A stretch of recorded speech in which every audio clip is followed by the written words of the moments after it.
Hello everyone, this is Defense Politics Asia and this is the summary for the day of 1194 to 1195, 1st and the 2nd of June. Situation report in Ukraine war or the special military operation in Ukraine. We're going to start off with the SUMY front as usual. So over at the SUMY front, the Russian forces continue their offensive and it seems like the offensive is expanding in scope. As you can see that over in the Takino region, there is new operations also being reported here. So we're going to go to the Takino region first, then we go to the main SUMY sector. Over at the Takino sector, we have the Russians being reported to have attacked Rizkivka, Iskryskivshina, yeah, and also at Perlivka. So this previously I thought that this is already they're no longer going to attack here because there was no reports of fighting in this sector for a few days. So it looks like the Russians have restarted the offensive in this sector. As you can see, the fighting reported last was on the 27th of May. So on the 1st of June, they have returned the fighting in this region here. So that's happening. Over on the SUMY sector, you can see a lot of frontline changes around here as the front line continues to collapse in this sector. So with fighting reported at so let me zoom in a bit. So in this western side of things, fighting is reported in Konstantinivka, Andriivka, Oleksievka, towards Pisarivka, towards Kochakivka, shelling at Novosich, as well as Krativskina. So this is the main action in this sector. I want to zoom in a bit. So over in this Oleksievka region, we have geolocation of Russian forces attacking towards Andriivka. So they have an attack into this sector. Ukrainian mapping also confirmed the Russians have fully taken Oleksievka. So this is in this region here.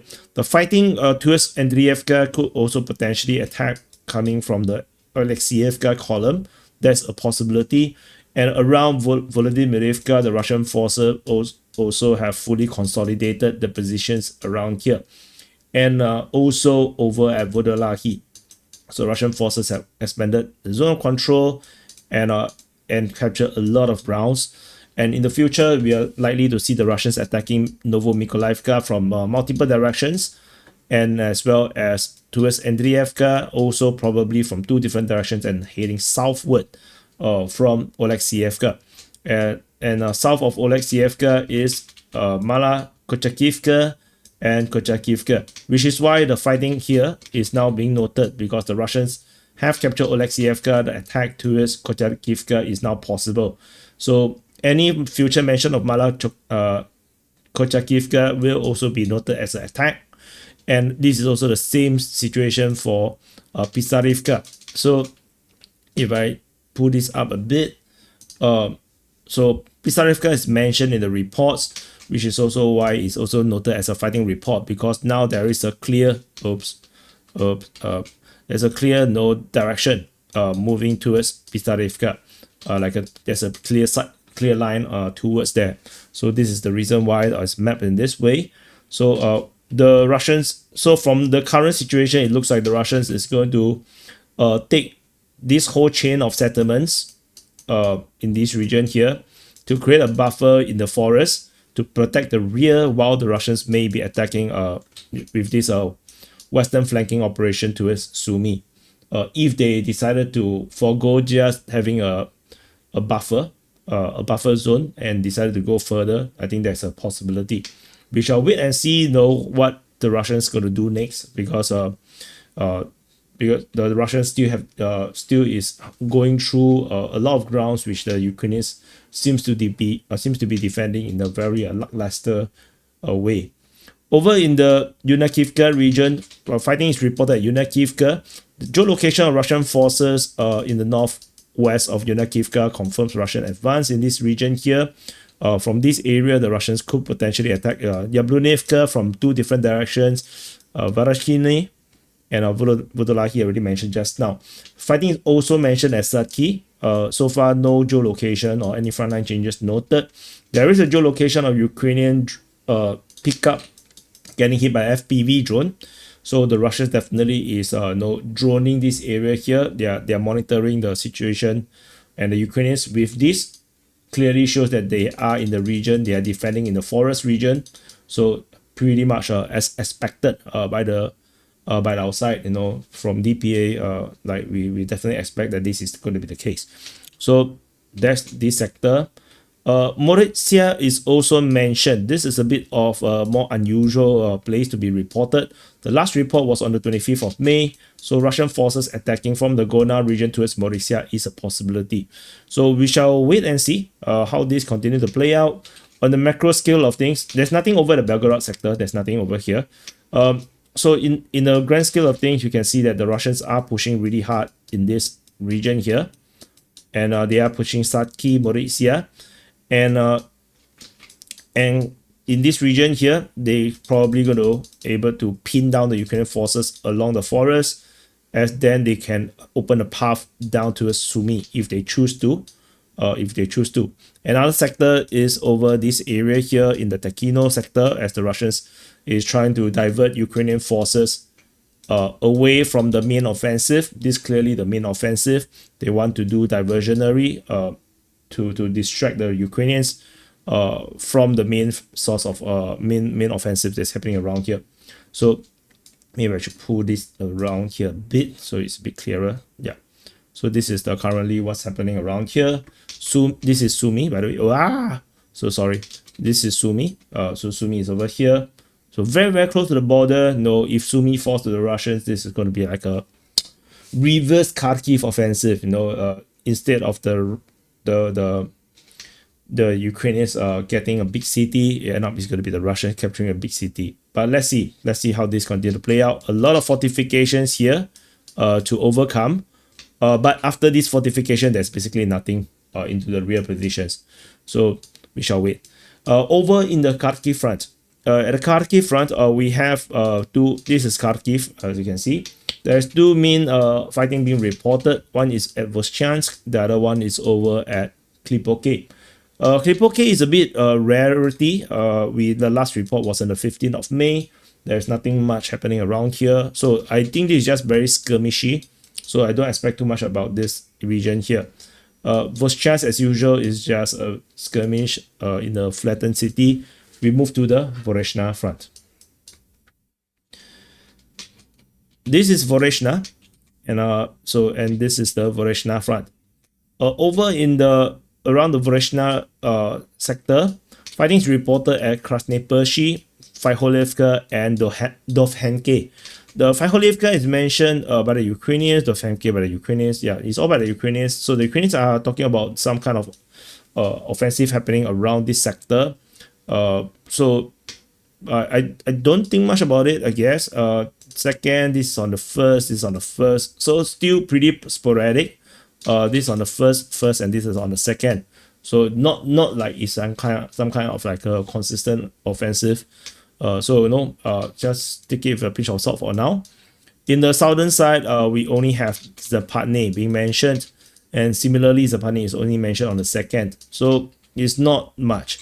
So it's on the first, the Russians attack in this sector. Then on the second, they attack in the southern side. So yeah, it looks like just mainly harassment rather than a true fledged offensive. We go to the Kupiansk front. This is Kupiansk, and at the Kupiansk front, we have some operations. Fighting is reported in the Kupiansk direction. Stepova Novoselivka is mentioned, as well as Pischane. So the Russians are making some push around this sector again, but that's all. It's largely routine. Nothing particularly stands out for me. We move to the Borova front. This is Borova, and at the Borova front, Russian forces attack in three different direction or places. One at Nova Kryakivka, the one at Zeleny High, and another one at Nadia. But nothing new, nothing special about this. We go to the Liman front. This is Liman, and this is the Liman front. In the northern flank, the Russian forces continue their offensive in this sector, and there's this big chunk that big developments around here. So strategically, fighting is reported at Kharkivka towards Ohievka, Novomihailivka towards Novy Mayan, Khrushchenkove, Rukodo, Karpivka towards Voschia as well as Zelena Dolena. And there's this big frontline change happening over at Karpivka, and which is definitely the key point around here now.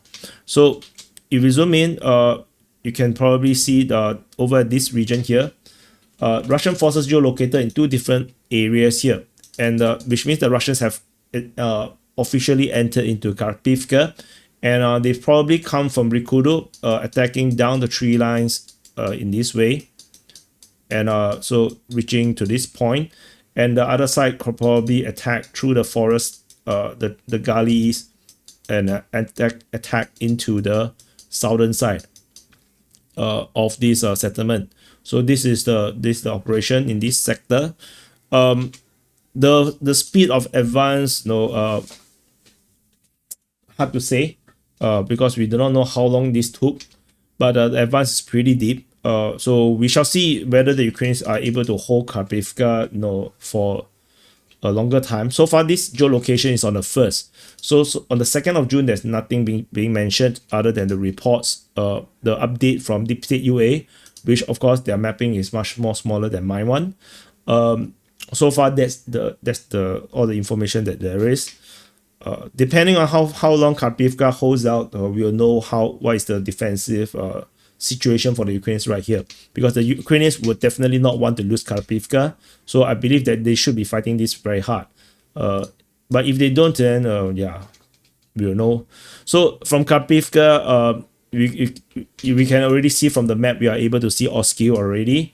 This is really scary. And from this position, it seems like they are already attacking towards Voschia. It's already mentioned by the Russian Defense Ministry by name. I think this is the first time Voschia is being mentioned. So the Russian forces are pushing from Karpivka region to Voschia, and from this region here, they can attack to Lozove, cutting the roads between the north and the south, and they'll be able to consolidate this position along the Oskiu River, heading towards Oskiu itself. So this is going to be pretty troublesome for the Ukrainian forces when this happens. So that's the situation the Ukrainians are facing right now. Over in the southern flank, we have fighting reported at Dibrova, which is a rarity. We normally don't see Dibrova being mentioned. Fighting is reported at Torske and towards Yampil. There is shelling reported at Krasny Liman, and so far the lemon become crispy. Otherwise, we go to the Siversk front. This is Siversk. And at the Siversk front, quite a number of reports around here as well. So in the northern flank, I can't even zoom in, man. So okay, let's leave it as this at this zoom. Fighting is reported at Serbianka, at Bilokhorivka,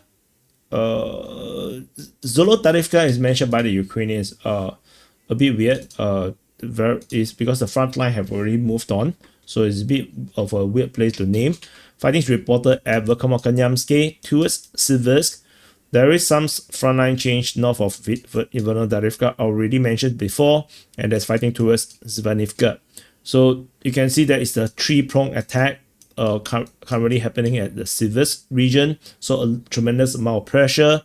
Riznikivka is mentioned in the Russian reports. Probably so there's some shelling into the rear position. So that's the main thing for now. Rizkivka is along this one of the resupply route towards Siversk, going through Rai Alexandrivka. So that's this is one of the route there. The only route, actually, the only reliable route of a logistic to Siversk. Nikiforivka is also shelled. So this is another place, but this is less logistically used, I guess. So, but anyway, that's about it in this sector. We go to the Bakhmut front. At the Bakhmut front, you can see a lot of frontline changes in this sector as well. So in the northern flank, we have fighting reported at Orikovo-Vasilivka. And then there's this very big frontline change reported by Deep State UA just hours ago, which captures a lot of grounds, a huge chunk of forest south of Orikovo-Vasilivka, north of Krikorivka, as well as west of Krikorivka, if it's all captured by the Russian forces. As the Russians from this movement basically can attack Makove directly. There is of course the canal where it's largely still under Ukrainian control, so the Russians still have to overcome that first, which is a very strong defensive position. So mainly that's it from this sector. And the Chasivya, the central region, there is fighting reported at Chasivya and towards Mayske, with this frontline change in the north of Mayske as the Russian forces captured all this hilly region and the forest in the north of Mayske. There is also frontline change within Chasivya itself. So let me zoom in. So you can see this area here is a forest and hilly. It's all taken by the Russians.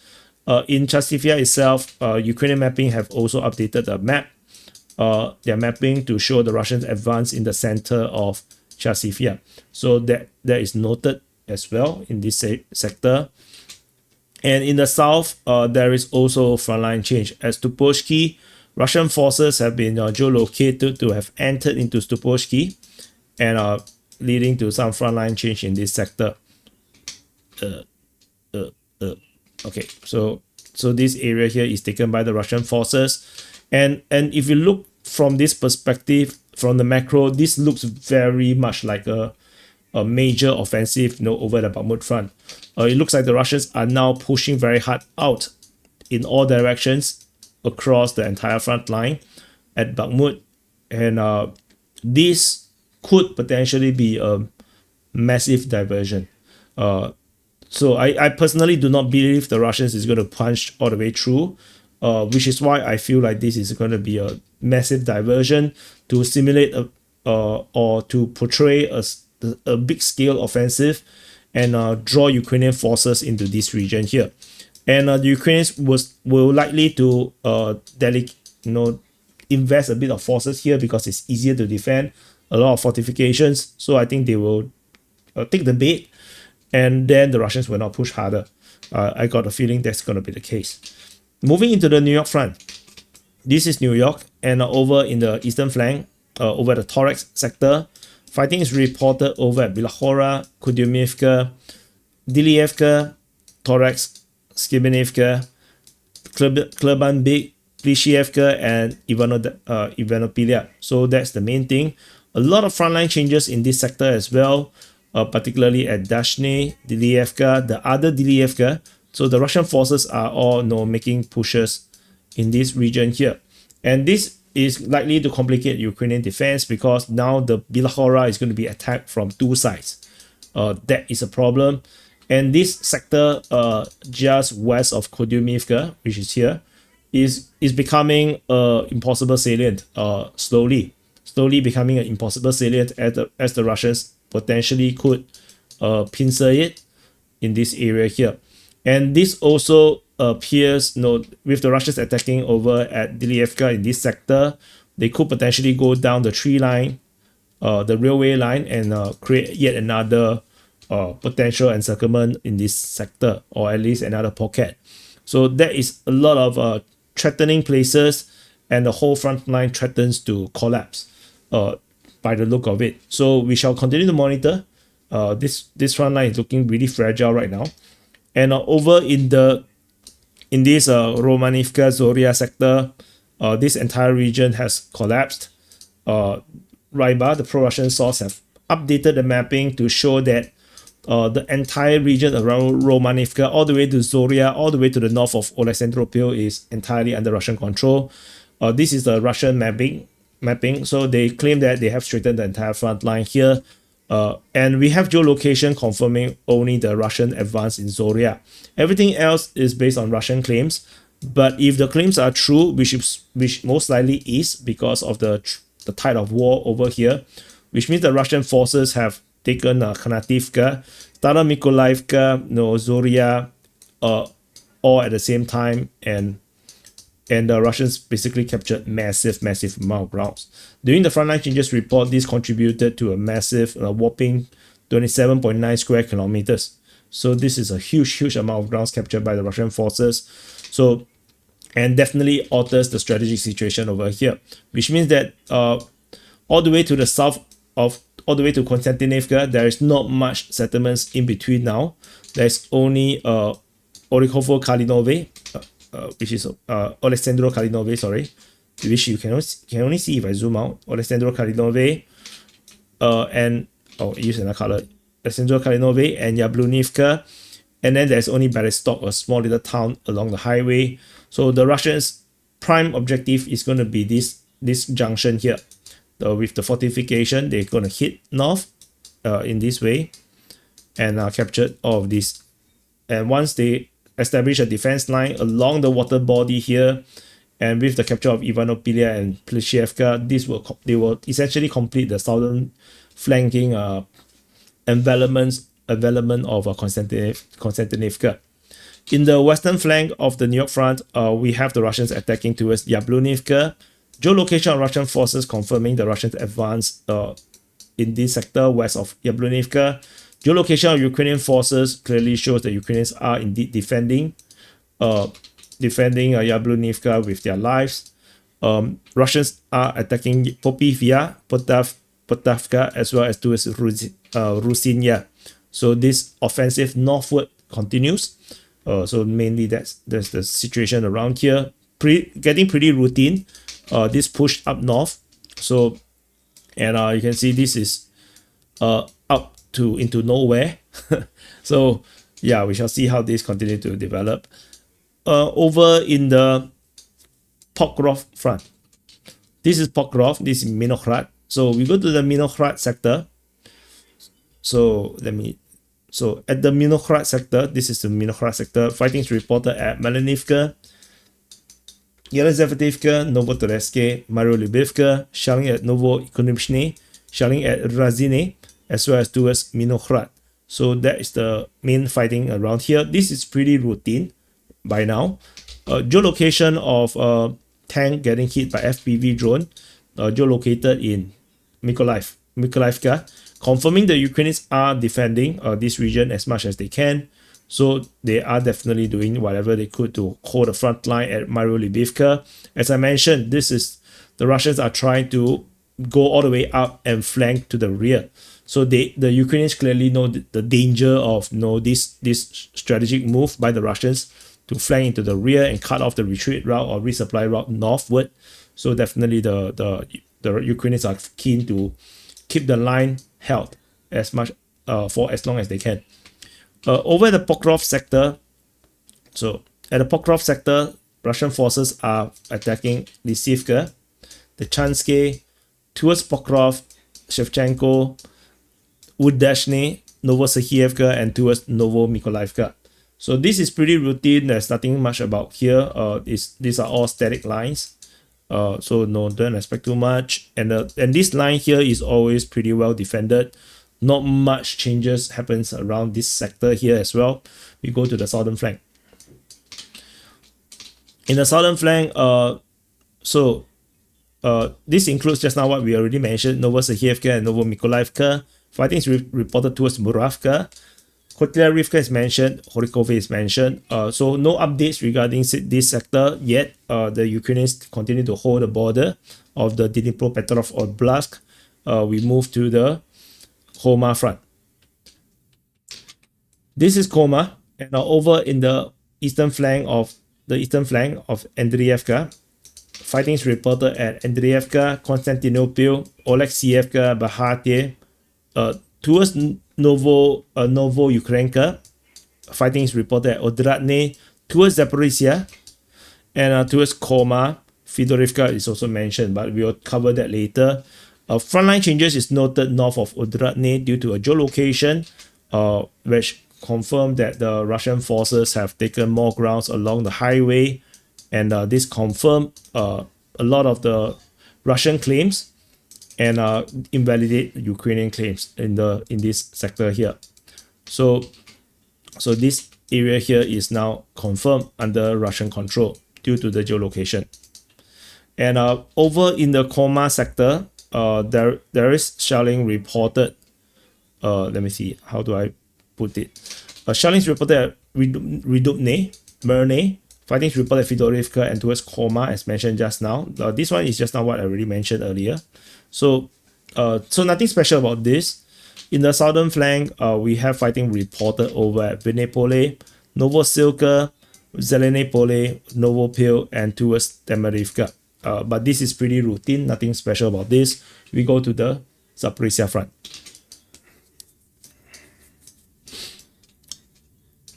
This is Zaporizhia. And over at Zaporizhia front, nothing happening over at Huyaipole. So all this previously we have multiple attacks being reported. Indeed, there's just diversionary, nothing happened there. Over in the Orikhiv sector, this is Orikhiv. Fighting is reported at Novodanilivka. And in a weird, interesting report, Huliai Pilske is mentioned by the name of Kosomoskoye. So this is a bit of an unusual report of attack. The last reported attack at this region is on the December last year. So this is a bit of a unusual report here. Over in the Kayamsky sector, this is a bit more routine. Shelling reported at Stepnohurst, fighting reported at Kayamsky, Stepove, and towards Pavlivka. Geolocation of Ukrainian IFV, infantry fighting vehicle, was noted at Stepnohurst, but otherwise, pretty routine. Nothing special about this. And we go to the last front line, which is the Kherson front. And before that, happy birthday to you if your birthday today. And also, subscribe and press the like button. Comment what you think. What's your opinion about things. And subscribe. And over in this Kherson front, there is only shelling reported in this sector. There is Berislav and Tokarivka, Pontiantivka, Mikhailske, Sadove, and Antonivka. Otherwise, there's nothing really special about the front line. And that's about it. So this is the summary for the day of 1194 to 1195, 1st to the 2nd of June. So that's about it. Thank you for watching. Press like button, subscribe, and see you guys in the next update.